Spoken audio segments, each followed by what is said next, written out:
இந்த பதிவு மிகவும் எச்சரிக்கையான பதிவு. உங்கள் வீட்டின் பூஜை அறையில் 10வதாக இருக்கும் சாமி படம் சக்தி இல்லாமல் உள்ளது. உங்களுக்கு நிறைய புரியுது, ஆனாலும் வாழ முடியாம தவிக்கிறீங்க. நீங்க 100% முட்டாள் இல்லை.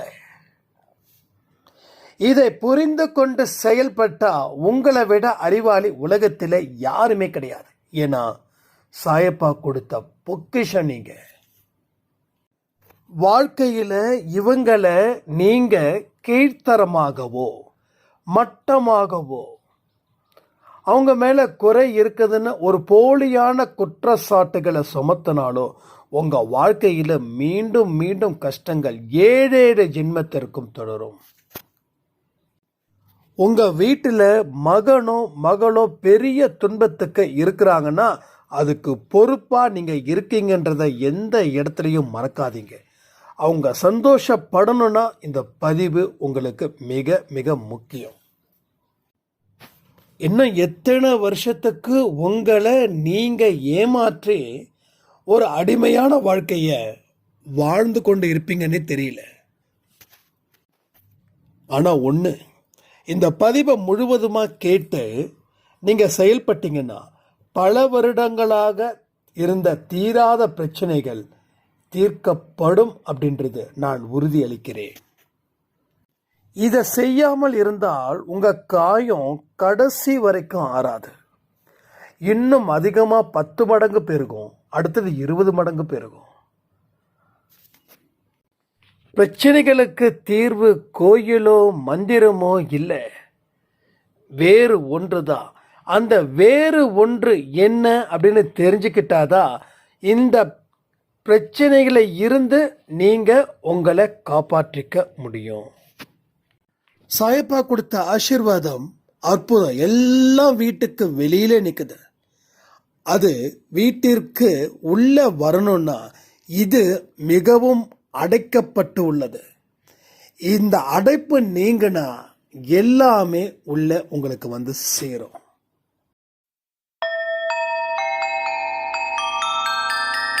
ஓம் சாயிரா சாயிரா, ஓம் சாயிரா சாயிரா, ஓம் சாயிரா சாயிரா, அன்பே சாயிரா, பேரன்பே சாயிரா, அகிலம் தளிக்க ஆத்மா விழிக்க அனுதினம் சாயிரா, எங்கள் அன்பே சாயிரா. ஒன்றே இறைவன், ஒன்றே பூமிக்கென்றும் சாயிரா, சரணம் சாயிரா, நன்றே செய்து வாழ்வோம், நாம் ஒன்றே செய்து வாழ்வோம், அன்பே சாயிரா.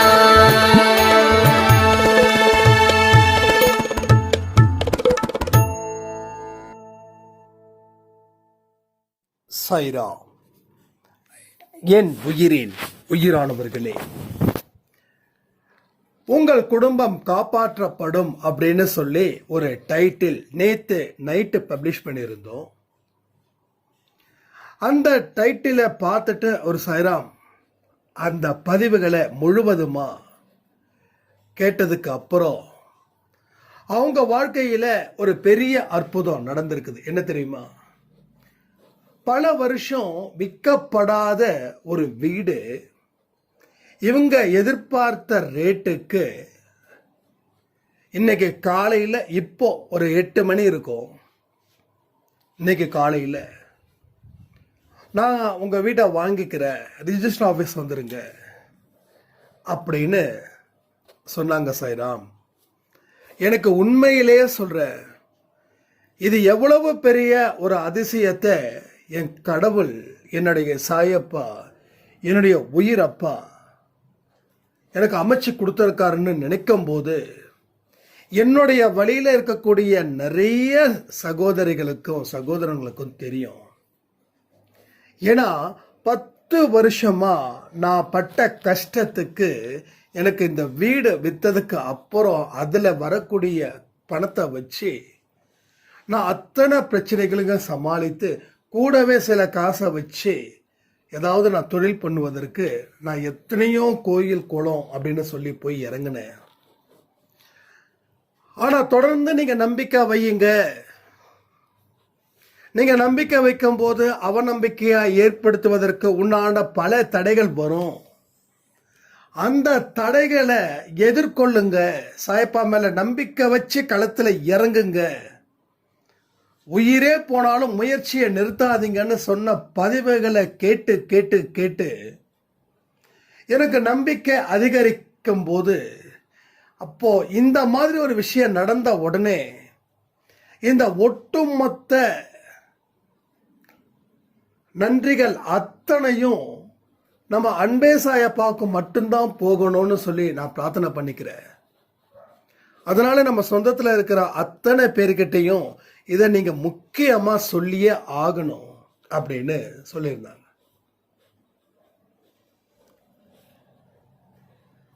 ஆனா இங்க எல்லாருக்கும் ஒரு பெரிய வேண்டுதல். அந்த வேண்டுதல் நிறைவேற முடியலன்னு சொல்லி ஒரு விதமான கஷ்டம். அந்த கஷ்டம் காயமா போகுது.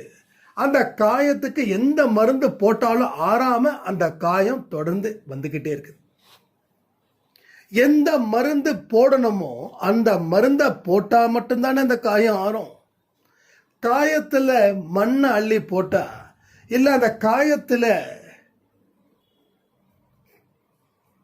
தீய வச்சா அந்த காயம் ஆறுமா இல்ல அந்த காயம் பெருகுமா? சோ இதை தான் எல்லாரும் செஞ்சுக்கிட்டு இருக்கோம். இது மருந்து சரியானதா போடல. எந்த மருந்து ஆறாதோ, எந்த மருந்து போட்டா இன்னும் அதிகரிக்குமோ அந்த மருந்தை தொடர்ந்து போட்டுக்கிட்டே இருக்கோம்.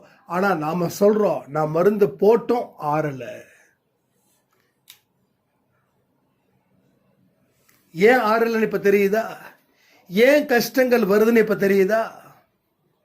கஷ்டத்தை சரியான வழியில புரிஞ்சுக்க முடியல. புரிஞ்ச வழியில அதை சால்வ் பண்ண தெரியல. இந்த ரெண்டு விஷயம்தான். புரிஞ்சிக்கவே முடியல, புரிஞ்சாலும் அதை சால்வ் பண்ண தெரியல. நாம என்ன பண்றோம்? ஸ்கூல் படிக்கும் போது ஒரு புக்கை பார்த்து படிச்சு 100க்கு 100 வாங்குறோம். அது சிறப்பு இல்லை. வாழ்க்கையில 100க்கு 100 வாங்குறியா? அதுதான் சிறப்பு. இன்னைக்கு படிச்சவங்களை விட படிக்காதவங்க மேதாவியா இருக்காங்க. ஏன் தெரியுமா? அவங்களுக்கு அது ஆணவம் இல்லை. படிச்சவன் திமிரா இருக்கிறதுக்கு காரணம் அவனுக்கு அந்த ஆணவம் இருக்கு. நான் அதுல பாஸ்ன்றான், இதுல பாஸ்ன்றான். நான் ஸ்கூலில் டாப்பர்ஸ்ன்றான், காலேஜில் டாப்பர்ஸ் சொல்றான், யூனிவர்சிட்டியில டாப்பர்ஸ் சொல்றான். நீ எதுல வேணாலும் டாப்பர்ஸா இரு, ஆனா கடவுள் மனசுல நீ டாப்பர்ஸா இருக்கியா? அதான் முக்கியம். இப்ப கடவுள் மனசுல நீ டாப்பர்ஸா இல்ல, கடவுள் மனசுல நீ லூசரா இருக்க. கடவுள் உன்னை கைவிட்ட மாதிரி உன்னோட போக்கு கேவலமா இருக்கு. ஆணவத்தோட நீ பயங்கரமா ஆடுற. ஒருத்தன் உனக்கு ஏதாவது ஒரு வார்த்தை சொல்லணும்னா கூட உனக்கு அவனை விட தகுதி இருந்தா மட்டும்தான் நீ கேட்கிற. அவனோட தகுதி கம்மியா இருந்துடுச்சு சொல்றவனுக்கு அப்படின்னா அவன் ஒரு பைத்தியக்காரன் நினைக்கிற. சரிங்க, அனுபவம்ன்ற ஒருத்தங்களுக்கு சொல்லக்கூடிய பாடம், அந்த பாடம் எந்த யூனிவர்சிட்டியில எவ்வளோ பெரிய ப்ரொஃபஸர், எவ்வளவு பெரிய ஒரு ஸ்பெஷலிஸ்ட் இருந்தாலும் அதை கொண்டு வர முடியாது. நம்ம தாத்தா கிட்ட இல்லாத பாடமா, நம்ம பாட்டி கிட்ட இல்லாத பாடமா, நம்ம பெத்தவங்க கிட்ட இல்லாத பாடமா? ஸோ நல்லா பாருங்க. சம்டைம்ஸ் நான் யோசிப்பேன், படிச்சதை விட படிக்காம இருக்கிறது நல்லதுன்னு. அதுக்காக படிக்கிறவங்கள நான் டிமோட்டிவேட் பண்ணல. அந்த ஆணவ செருக்குன்னு சொல்லுவாங்களே, அது வந்துடுச்சுனாவே நம்ம வாழ்க்கையில என்னைக்குமே அடி மேல அடி விடும். நீங்க 20 வருஷத்தை ஓட்டிடலாம் டாப்பர்ஸ்ல, ஆனா அடுத்த 20 வருஷத்தை ஓட்டுறதை இன்ச் பை இன்ச் மூவ் பண்ணவே முடியாது. நாம நினைப்போம் ரொம்ப தூரம் போயிட்டோமான்னு. இல்லை, அடுத்த அடி வைக்கிறதுக்கே 10 வருஷம் ஆகுது. அதுக்கு அடி எடுத்து வைக்கிறதுக்கே 10 வருஷம் ஆகுது. லாஸ்ட் 20 வருஷத்துல நாம எதை செஞ்சோம்னா கேலண்டர்ல இருக்கக்கூடிய தேதியை மட்டும்தான் கிழிச்சோம். ஆனா வாழ்க்கையில எதையுமே நாம சாதிக்கல. வாழ்க்கையில எதுவுமே அடுத்த மூமெண்ட்டுக்கு கொண்டு போகல. மூவ் ஆன் சொல்லி ஒரு இது இருக்கு, நகர்ந்து போ, அந்த இடத்த விட்டு கடந்து போ. ஆனா அதே இடத்துல இருந்துகிட்டு நாம போறோம்னு நினைக்கிறோம். இது எப்படி தெரியுமா இருக்கு? சைக்கிள் இருக்குது, அதை ஸ்டாண்டை எடுக்காம பெடல் பண்ணா நாம போறோமா நினைக்கிறோம். நாம பெடல் தான் பண்றோம், ஆனா அதே இடத்துல தான் சைக்கிள் நிக்குது. ஸ்டாண்டை எடுத்து விட்டு போனாதான் இந்த இடத்துல இருந்து அடுத்த இடத்துக்கு போக முடியும். அப்ப இந்த நம்பிக்கை ஒரு விஷயம், அதுதான் இதுக்கு மருந்து. ஆனா நாம அவநம்பிக்கைன்னு போட்டு அந்த ஒரு வார்த்தைகளை முன்னாடி சேர்க்கிறோம். முன்னாடி சேர்க்கிறது தான் நம்ம நம்பிக்கையா நினைச்சிட்டு இருக்கோம். என்னால முடியலன்றத ஒரு மனுஷன் பைத்தியக்காரத்தனமா நம்புறான். ஆனா என்னால முடியும்னு எந்த மனுஷனும் நினைக்கல. முடியாதுன்றதுக்கு மட்டும் அவ்வளவு முன்னாடி நிக்கிறான். முடியுமான்னு கேட்டா பின்னாடி போய் நிக்கிறான். இவனை வச்சு என்ன செய்ய முடியும் இந்த உலகத்துல? புரிஞ்சுக்கோங்க. அதுக்கு காரணத்தை அடுக்கடுக்கா அடுக்குவான், இஷ்டத்துக்கு அடுக்குவான். இந்த வானத்துக்கும் பூமிக்கும் பக்கங்களை கொடுத்தா கூட எழுதி முடிச்சுட்டு இன்னும் பக்கம் இல்லையா, இன்னும் ஏகப்பட்டது இருக்குதுப்பா, இப்பதான் நான் எழுதுறது கால்வாசி, இன்னும் முக்காவாசி எழுதுறேன், அதுக்குள்ளே தெரிஞ்சிருச்சா? வானத்துக்கும் பூமிக்கும் இருக்கக்கூடிய வித்தியாசங்கள் என்னவோ அந்த அளவுல தான் அவனுக்கு கால்வாசி காரணத்தை அடுக்குறா. அப்போ இவனெல்லாம் பார்த்து கடவுள் கோபப்படுவாரா இல்ல அரவணைப்பாரா? நீங்க சொல்லுங்களேன். கோபப்படுவாரா இல்ல அரவணைப்பாரா? அவர் அரவணைக்கிற மாதிரி ஏன் நம்ம நடந்துக்க முடியல? எவ்வளவு வேக்கானமா பேசுறோம். அடுத்தவன் ஒரு சின்னதா ஒரு தப்பு செஞ்சிட்டா கூட அவன் ஒரு பெரிய கொலைய செஞ்ச மாதிரி அப்படி பார்க்கிறோமே. நாம பெரிய கொலை செஞ்சா கூட இதெல்லாம் ஒரு கொலையா அப்படின்னு கேட்கிறோமே. மனுஷனுடைய அந்த மோசமான எண்ணம் எவ்வளவு கேவலமா இருக்குதுன்னு யோசிச்சு பாருங்க.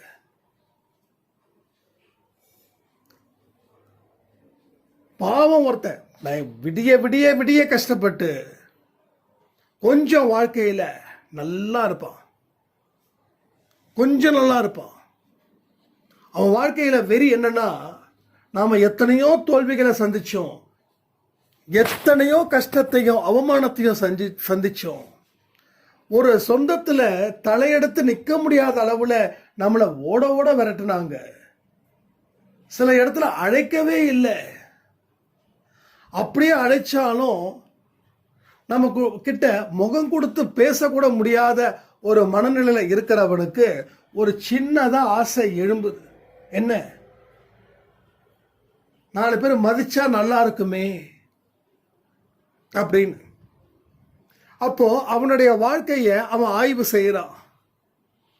எங்கடா விட்டோம்? ஏன்டா இப்படிப்பட்ட வாழ்க்கையை நம்ம வாழ்ந்துட்டு இருக்கோம்?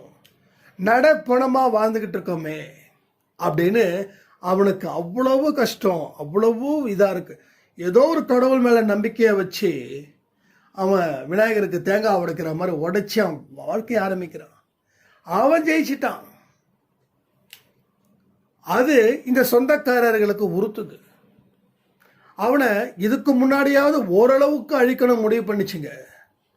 இப்போ ஒட்டுமொத்தமா இவனை அழிச்சிடணும்னு முடிவு பண்றாங்க.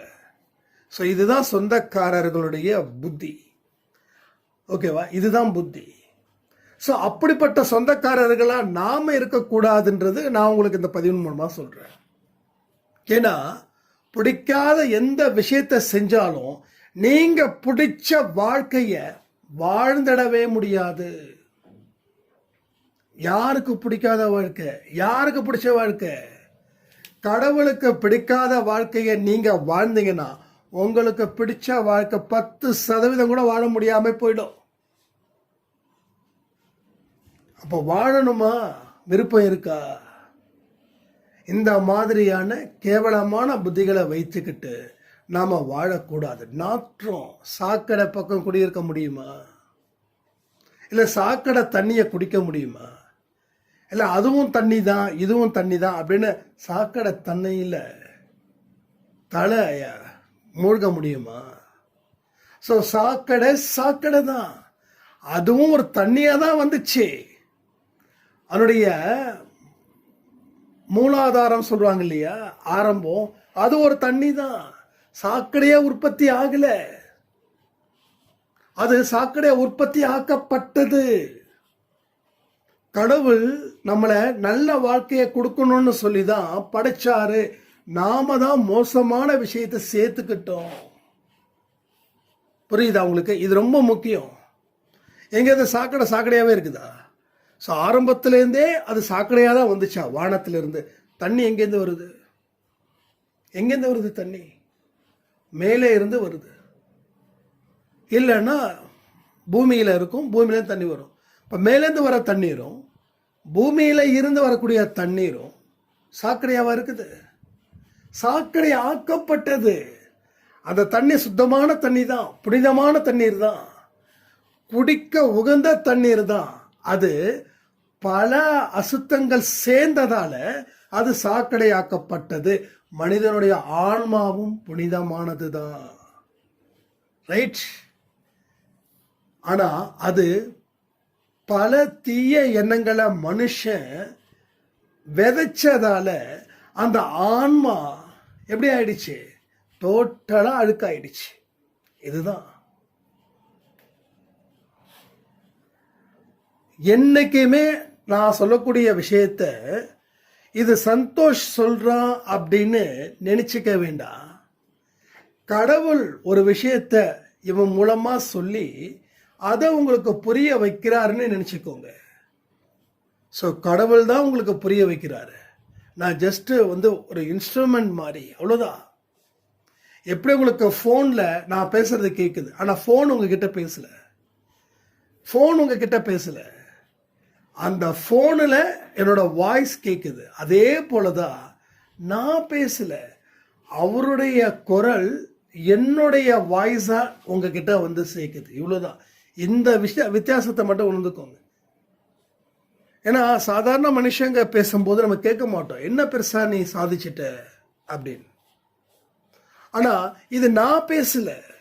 இப்ப நான் பேசுறேன், உட்காந்து பேப்பர்ல 1 2 3 4 5 இப்படி எழுதி வச்சு பேசுறேன்னா, இல்லை ஏதாவது உட்காந்து ஓகே மற்ற யூடியூப்ல போய் உட்காந்து கான்ஃபிடென்ஸ், மோட்டிவேஷன்ஸ் என்னெல்லாம் பேசலாம் அப்படி நான் பேசுறேன்னா இல்லை. யாரு கூட நம்ம நெருங்கின உறவை ஏற்படுத்தியிருக்கோமோ அவங்களுடைய எண்ணங்களும் அவங்களுடைய ஐடியாஸும் நமக்கு வரும். அதுதான் நான் சொல்றேன், மனுஷங்க கூட நெருக்கத்தை காட்டுறதுக்கு பதிலா கடவுள்கிட்ட நெருக்கத்தை காட்டிங்கன்னா கடவுளுடைய கிட்டத்தட்ட அத்தனை ஐடியாலஜி, அத்தனை மெத்தடாலஜி, அத்தனை டெக்னிக்ஸ் எல்லாமே வரும். ஆனா இங்க கடவுள்கிட்ட எப்படி நெருங்குறோம்? 5 நிமிஷம் நெருங்குறோம். 24 மணி நேரமும் நெருக்கம் இருக்கா? இல்லை, ஜஸ்ட் 5 minutes.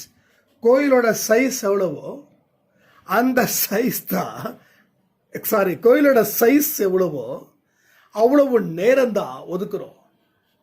ஒரு பெரிய கோயிலுன்னா 1/2 மணி நேரம் ஒதுக்குறோம், ஒரு சின்ன கோயிலுன்னா 10 நிமிஷம் ஒதுக்குறோம். கோயிலை விட்டு வெளியில வந்தவொடனே கோயிலுக்கும் கோயில இருக்கக்கூடிய சாமிக்கும் நமக்கும் சம்மந்தம் இல்லை. அந்த நிலைக்கு நம்ம வரும். அப்பதான் உங்களுக்கு அந்த மூட நம்பிக்கையை பேஸ் பண்ணி கோயிலுக்கு போற மக்கள் 80% மக்கள், 80%, 20% மக்கள் தான் மூட நம்பிக்கையை பேஸ் பண்ணாம தனக்கு பிரச்சனைக்காக கோயிலுக்கும் போகாம தன்னுடைய சொந்த அப்பாவையோ சொந்த அம்மாவையோ இல்ல பெரியப்பாவையோ சித்தப்பாவையோ இல்ல அத்தை மாமா வீட்டுக்கு போற மாதிரி போயிட்டு சந்தோஷமா வராங்க. ஆனா நாம என்ன பண்றோம்? அந்த கோயிலுக்கு வீட்டுக்கு வரும்போது அத்தனை கயிறு, அத்தனை எலுமிச்சம்பழம், அத்தனை விபூதி, அத்தனை குங்குமம். பத்தாத குறைச்சலுக்கு அங்க விற்கிற சாமி போட்டோஸ் வேற. இங்க எல்லாருமே மிடில் கிளாஸ் ஃபேமிலிஸ். ஸோ சாமி ரூம் எவ்வளோ தூரம் இருக்குன்னு எனக்கு தெரியும். அதில் 10 ஃபோட்டோஸ் தான் வைக்க முடியும். 11வது ஒரு ஃபோட்டோ வச்சா அதில் 9வதாக இருக்கக்கூடிய ஃபோட்டோவை எடுத்து பீரோவுக்கு மேலே கவுத்து வச்சுடுவோம். ரைட்? எத்தனை பேர் பீரோவுக்கு மேலே கவுத்து வச்சுருக்கீங்க? அப்போது புதுசாக வர சாமிக்கு சக்தி இருக்கு. அந்த 9வதாக ஒரு சாமி வச்சோமே அந்த சாமிக்கு சக்தி இல்லை. ரைட்டா? கரெக்டா இல்லையா? இதுக்கு ஒரு பதில் சொல்லுங்க நீங்க. கரெக்டா இல்லையா? 10ன்னு வச்சுக்கோங்க. 10 தான் வைக்க முடியும். புதுசா ஒரு சாமி போட்டோ. இப்போ ஏன் 2வது தடவை சொல்லுன்னா, நீங்க கோயிலுக்குன்னு போனவொன்னே அப்படியே உங்க மைண்ட் எங்கேயோ போகும். என்ன சொன்னாரு அப்படின்னு மறுபடியும் நீங்க பண்றதுக்கு அதான் நான் முன்னாடியே சொன்னேன். 10 ஃபோட்டோ இருக்குது. இப்போ ஒரு கோயிலுக்கு போயிட்டு அங்கே கொடுக்குற அங்கே சொல்கிறாங்க, கோயிலில் இருக்கிறவங்களாம் சொல்கிறாங்க, இந்த சாமியை நினச்சிக்கோங்க, உங்கள் பிரச்சனைக்கு அத்தனையும் நிறைவேறணும் சொல்லக்கூடிய அந்த அம்மா வந்து அந்த கடையோட வியாபாரியாக இருக்கும். அதுக்கு முன்னாடி வேற ஒருத்தவங்க கிட்ட ஒரு விஷயத்த பேசிட்டு இருப்பாங்க. என் பொண்ணுக்கு மட்டும் கல்யாணம் ஆயிடுச்சுன்னா பரவாயில்ல, என் பொண்ணுக்கு இத்தனை வயசு ஆகுது, நானும் சாமியை கும்பிட்டுட்டு தான் இருக்கேன் அப்படின்னு. இப்போ அந்த அம்மா அவங்க கிட்ட என்ன சொல்லுது? இந்த சாமி போட்டோவை வாங்கிக்கோங்க, இந்த சங்கை வாங்கி வீட்டுக்கு முன்னாடி கட்டி விடுங்க, நீங்க நினைச்சதெல்லாம் நடக்கும். சரி, சங்க விற்கிறவங்க இந்த சங்குனால தான் நினைச்சதை நிறைவேறும்னா அவங்க வீட்டில் சங்கு கட்டியிருப்பாங்கல்ல, அப்ப ஏன் அவங்களுடைய பொண்ணுக்கு கல்யாணம் நடக்கல? யோசிச்சிருக்கோமா? சொல்லுங்க, யோசிச்சிருக்கோமா? உண்மையை கூட நம்ம ஏத்துக்க மறுக்கிறோம். ஆனா பொய்ய எந்த காரணம் இல்லாம தூக்கிக்கிறோம். நான் நிறைய பேரை பார்க்கிறேன். இப்போ ரீசெண்டாக கூட ஏதோ ஒரு மாலை, கருவேலையா என்னமோ சம்திங், இந்த கருப்பாக போட்டிருப்பாங்களே, எனக்கு சரி ஞாபகம் இல்லை, எனக்கு கொஞ்சம் கமெண்ட் பண்ணுங்க. அது எனக்கு 2-3 பேர் வந்து நீங்க இதை போட்டுக்கோங்க, இன்னும் வைப்ரேஷன் வரும், இன்னும் வைப்ரேஷன் வருமா? நான் தான் சொன்னேன், இந்த வைப்ரேஷனே போதும், இதுக்கே வந்து மூளை தாங்கலை. என்ன பெரிய வைப்ரேஷன்? மைண்டுக்குள்ள இருக்கக்கூடிய வைப்ரேஷன் பொருள் மூலமா அந்த மைண்டு வைப்ரேஷன் ஆகுதுன்னா அது ஒரு ஏமாற்று வித. நாம அடுத்தவங்க நம்மளை ஏமாத்துறான், அவன் பொழப்பு, அவனோட இது, அவன் வந்து இந்த இல்லைம்மா இதெல்லாம் வாங்காதப்பா, அதெல்லாம் சும்மா வச்சிருக்க, அதெல்லாம் நடக்காது, ஏதோ விதி இருந்தால் தான் நடக்கும்னு எந்த கடைக்காரர் சொன்னார்னா அந்த கடைக்காரர் எதுக்கு கடையை வச்சு நடத்தணும்? அப்படி யாரும் சொல்ல மாட்டாங்க. அது அவங்க வயிற்று பொழப்பு. நீங்க வாங்கினாதான் அந்த வீட்டில் அடுப்பெரியும். ரைட்டா? அந்த வீட்டில் அடுப்பெரியும். நானும் சில கோயிலுக்கெல்லாம் போகும்போது பார்த்தா ரொம்ப இதாக இருப்பாங்க. சரி, நம்மளால முடிஞ்ச அளவுக்கு அவங்க ஒரு வியாபாரம் இருக்காங்க, அந்த வியாபாரத்தில் ஏதாவது ஒன்று கொடுக்கலாமேன்னு சொல்லி ஏதாவது ஒன்று வாங்கி வச்சுப்பேன். அதுக்கு அந்த கயிறு, சங்கு, அதெல்லாம் சங்கு பிடிச்சிருந்தா வாங்குவேன். இந்த சங்குலாம் எனக்கு ரொம்ப பிடிக்கும், ரொம்ப அழகழகாக இருக்கும். ஆனால் இது வரைக்கும் ஒரு சங்கு கூட இல்லை. ஒரே ஒரு சங்கு எத்தனை வருஷத்துக்கு முன்னாடி வாங்கினது, அது அங்கே நேட்டிவ் பிளேஸில் இருக்கு. அப்போ என்ன ஆச்சு? இந்த மூட நம்பிக்கையை பேஸ் பண்ணி நாம முட்டாளானதான் மிச்சம். அடுத்தவன் நம்மளை முட்டாளாக்கணும், நாம முட்டாள் ஆக்கிட்டோம். அடுத்தவன் நம்மளை அறிவாளியா வச்சுக்க மாட்டாங்க, அது ரொம்ப தப்பாகிடும் அவனுக்கு. நீ 4 கேள்வி கேட்டுட்டேன்னா அவன் எங்க பதில் சொல்லுவான்? அதுக்கு முன்னாடி பார்த்தீங்கன்னா இந்த வில்லேஜில் அங்கே ஒரு பெரிய குடும்பம் அப்படின்னு ஒரு குடும்பம் இருக்கும். இப்போ அதெல்லாம் இருக்கா என்னன்னு தெரியல, இப்பெல்லாம் தான் எல்லாமே படிச்சுன்னு நினைக்கிறேன். அந்த பெரிய குடும்பத்தில் எந்த குழந்தையும் படிக்கக்கூடாது.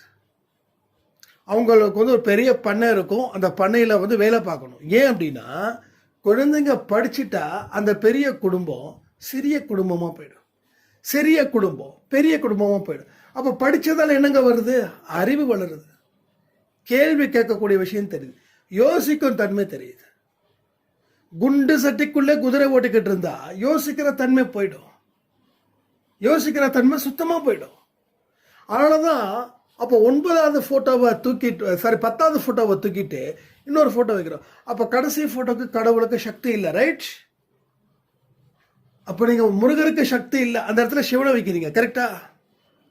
அப்போ முருகர் வந்து உங்களை காப்பாற்றல. அதனால முருகரை வந்து என்ன பண்ணிட்டீங்க, அந்த ஃபோட்டோவை எடுத்து பீரோவுக்கு மேலே தூக்கி அவருக்கு ஒரு பட்டையை அடிச்சு விட்டு துணியை கட்டி வச்சுட்டீங்க. இப்போ சிவன் வந்துட்டார். அப்போ நீங்கள் உங்கள் ஸ்டேட்மெண்ட் என்னன்னா, முருகர் உங்களுக்கு எந்த விதமான ஒரு ஆசீர்வாதத்தையும் கொடுக்கல. ஸோ நீங்கள் முருகரை மதிக்கல. முருகருக்கு கோபம் வருமா வராதா?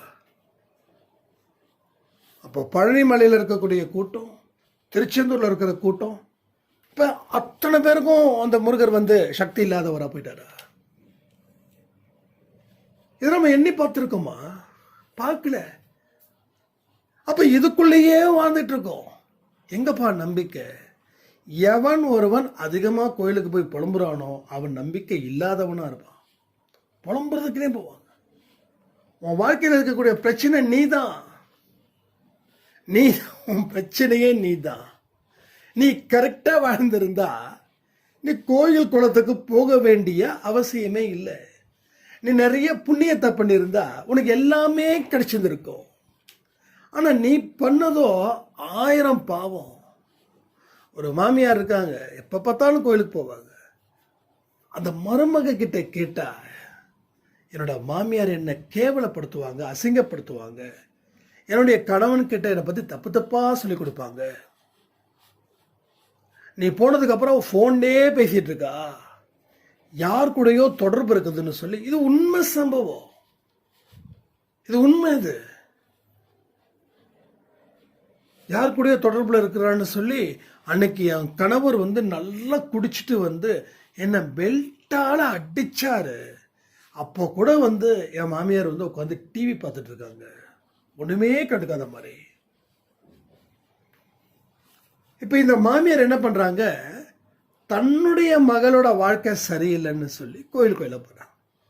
உன் மருமக வாழ்க்கையை நீ சரி பண்ணா உன் மக வாழ்க்கை சரியாகும், ரைட்டா? உன் மருமக வாழ்க்கை நீ நாசம் பண்ணா உன் மக வாழ்க்கை நாசமாக தான் போகும். இது பெருசா லாஜிக் இல்லை. எங்க அடிச்சா எங்க வலிக்கணும்னு இருக்குது. அப்போ நீ எந்த மாதிரியான மனநிலையில் இருக்கியோ அப்படிப்பட்ட வாழ்க்கை தான் உனக்கு வரும். நீ மட்டும் சந்தோஷமா இருந்து உன் மக அழுதான்னா, உன் மக அழுகிற அழுக 10 கண்ணீர். ஆனா நீங்க உங்க மகளை நினைச்சு அழக்கூடிய கண்ணீர் இருக்கே 1000 மடங்கு கண்ணீர் வரும். ஒவ்வொருத்தவங்க ஒவ்வொரு கர்மாவை அனுபவிக்கணும். அந்த லிஸ்டே விட்டுருங்க, அது விட்டுருங்க. அதாவது மகளும் அந்த அம்மாவும் மகளும் கிட்டத்தட்ட ஒரே கேரக்டர்ஸ் கூட இருக்கலாம். அப்படிதான் கடவுள் வந்து எல்லா கூட்டத்தையும் சேர்ப்பார். கடவுள் ஒரு கூட்டத்தை ஏற்படுத்துறாரு. நீங்க அப்படின்னா நீங்க மட்டும் இல்லை, உங்களை சுத்தி அப்பா அம்மா, உங்களை சுத்தி மாமனார் மாமியார், உங்களை சுத்தி அண்ணன் பசங்க, தம்பி பசங்க, அக்கா பசங்க, தங்கச்சி பசங்க. அப்போ இந்த ஒட்டுமொத்த ரிலேஷன்ஷிப்புமே சந்தோஷமா இருந்தா, ஏதோ ஒரு படம் எங்கள் வீட்டில் எல்லா நாளும் கார்த்திகைன்னு சொல்லி, அது இப்போ கூட எஃப்எம்ல ஓடிட்டுது. அந்த மாதிரி ஒரு மனநிலையில் இருந்தால் நீங்கள் ஹாப்பியாக இருப்பீங்க. ஆனால் கடவுள் அந்த மாதிரி மனநிலையில் வைக்கல. ஏன்னா உங்கள் கேரக்டர் எப்படியோ அப்படியே கொண்டு வந்தார் எல்லாரையும். ஆனால் இப்போ உங்கள் கேரக்டரை மாற்றும் போது கொஞ்சம் கொஞ்சமாக அத்தனையும் சரியாகும். இப்போ இந்த மாமியார் மாறிட்டாங்கன்னு வச்சுக்கோங்களேன், அந்த மருமகளுக்கு விடக்கூடிய அடியும் குறையும். ஏன்னா இந்த அம்மாவுக்கும் அந்த மகளுக்கும் அந்த கனெக்டிவிட்டி இருக்கு. ஸோ கனெக்ஷன் எல்லாமே எதுவுமே இங்கே இல்லை. நான் பேசுகிறேன், நீங்கள் கேட்குறீங்க, நீங்கள் என் மேலே அன்பு வச்சுருக்கீங்க, நானும் உங்கள் மேலே அன்பு வச்சுருக்கேன்னா ஏதோ பூர்வ ஜென்ம பந்தம், பூர்வ ஜென்ம சொந்தம். 5 வருஷத்துக்கு முன்னாடி நீங்கள் யாரோ நான் யாரோ. ஆனா இப்போ நீங்களும் நானும் கடவுளால் இணைக்கப்பட்ட ஒரு அற்புதமான ஒரு சொந்தம், ரைட்டா? அற்புதமான ஒரு சொந்தம். ஸோ அந்த இடத்துல இருந்து தான் நம்ம வாழ்க்கையை இங்கே ஸ்டார்ட் பண்றோம். ஒரு அற்புதமான அதிசயமான வாழ்க்கையையும் அவர் கொடுத்துக்கிட்டு தான் இருக்காரு. நமக்கு கையில் வந்து கிடைக்கல, அவ்வளோதான். வீட்டிலேருந்து ஒருத்தர் புறப்பட்டாருன்னா அவர் அந்த இடத்துக்கு போய் சேரணும். நான் புறப்பட்டுட்டேன் அப்படின்னா எங்கேயும் மாட்டிட்டு முடிச்சுட்டுக்காரு இருக்கும். அப்போ நம்ம அற்புதமும் அதிசயமும் அவர்கிட்ட இருந்து புறப்பட்டாச்சு, ஆனால் நம்மக்கிட்ட வரல. அது எங்கேயோ சுற்றிட்டு இருக்குதுன்னு அர்த்தம். அது எங்கே சுற்றுதுன்றது தான் இந்த பதிவில் நான் சொல்லிட்டு இருக்கேன். எங்கே ஒரு மனுஷனுக்கு பாவங்கள் அதிகமாக செய்கிறானோ அவன் எந்த விதமான சந்தோஷத்தையும் அனுபவிக்க போவது இல்லை. இது சத்தியமான உண்மை. ஸோ எந்த சான்ஸும் இல்லை, மிராக்கிள் வாய்ப்பே கிடையாது. ஆனால் உங்ககிட்டேருந்து வந்துருச்சு, அவர்கிட்டேருந்து புறப்பட்டாச்சு, ஆனால் உங்ககிட்ட வரல. அங்கேருந்து புறப்பட்டது உங்ககிட்ட வரலன்னா வர வைக்க முயற்சி செய்ய வேண்டாமா? அப்போ திரும்ப திரும்ப திரும்ப சாக்கடையில் கல்லை விட்டு எரிஞ்சுக்கிட்டே இருக்க போகிறோமா? சாக்கடைக்கு லாஸ் கிடையாது, அது சாக்கடை, நமக்கு தான் லாஸ், ரைட்டா? அப்போது நம்ம வாழ்க்கையில் ஏதாவது ஒரு பிரச்சனைகள் வருதுன்னா நாம் அதை பார்த்து பயந்து போயிடக்கூடாது. ரெண்டாவது, அது ஏன் வருதுன்னு நினைக்கிறதுக்கு பதிலாக அதை சால்வ் பண்ணுறதுக்கு உண்டான என்னென்ன அத்தியாவசிய தேவைகள் இருக்குதுன்றதை பார்த்து முடிவெடுங்க. உங்கள் வாழ்க்கை ரொம்ப சீரும் சிறப்புமாக இருக்கும். பல கஷ்டங்கள் மூலமாக நீங்கள் ஒரு நல்ல ஒரு வாழ்க்கையை வாழணும்னு நினைக்கிற இடத்துல அப்போ ஏன் வாழாமல் இருக்க என்னென்ன வழிகள் இருக்கோ அதை இப்போ வரைக்கும் ஃபாலோ பண்ணுங்கன்னு தெரியல. அதனால் சட்டுன்னு நான் இந்த பதிவில் எந்தெந்த விஷயத்தை நீங்கள் வச்சிருக்கீங்களோ அது வாழ்க்கைக்கு தேவையில்லையோ அதை விட்டுடுங்க. எது இதெல்லாம் வாழ்க்கைக்கு தேவையானது இந்த பதிவில் இருக்குதோ அதை எடுத்துக்கோங்க. வாழ்க்கை நல்லா இருக்குன்னு சொல்லி இந்த பதிவை நான் முடிக்கிறேன். ஜெய் சாய்ராம்.